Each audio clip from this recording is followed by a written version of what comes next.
Terve, olemme taas Tampereella Sahan Terän katu. Täällä on kaikenlaisia mäntyjä, kuusia, koivuja, pieni paikka Näsin neulan lähellä. Katsomme täällä yksi puu. Se on vähän hankalaa puu. Ei sen vuoksi, että se on iso puu.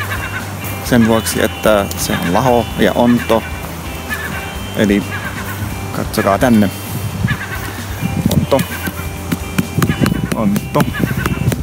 Ja siellä on reikä, eli koloja. Se meni ihan siihen melkein siihen saakka, että ylös saakka ylhäällä. Saattaa olla, että se on laho siellä keskellä. Otetaan nyt tää narun kanssa sen puun tueksi. Vedetään sitten talon toiselle puolelle. Meillä on täällä tässä siellä lompakko. Eli vinssi. Talia. Noin. 2 puun kiinni. Ja sitten se meni ihan puun saakka tonne kaukana. Se koivu tai mänty on siellä. Se on keskimmäinen mänty tuolla, mitä me vedetään tänne päin. Puu on täällä. Se on nyt tulossa pian. Se on menossa sinne päin.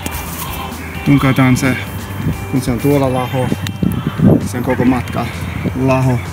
Että näet, mihin on laittanut tää tunkin kärki. Se menemmekin siihen sisään. Kappale tähän, että se ei mene maahan.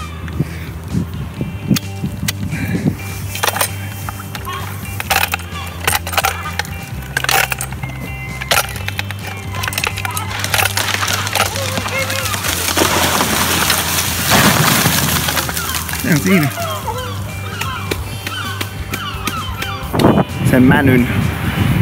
Siellä on kääpä. Jotain kääpä ja sitten on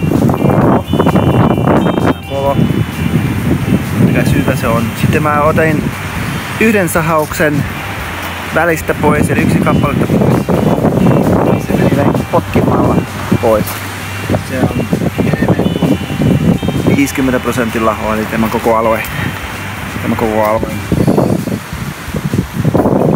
Hei. Tässä on taas kolo.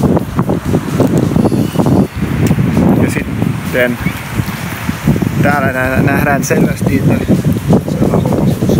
Tämä melkein repiä pois.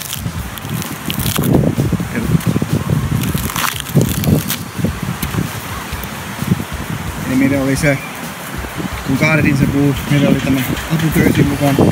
Tämä apuköysi on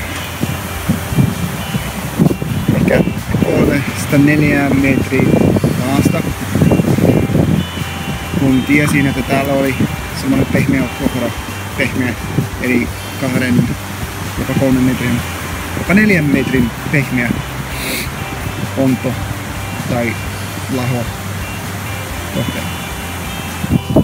Kanto on jyrsity. Ja täällä on sitten se.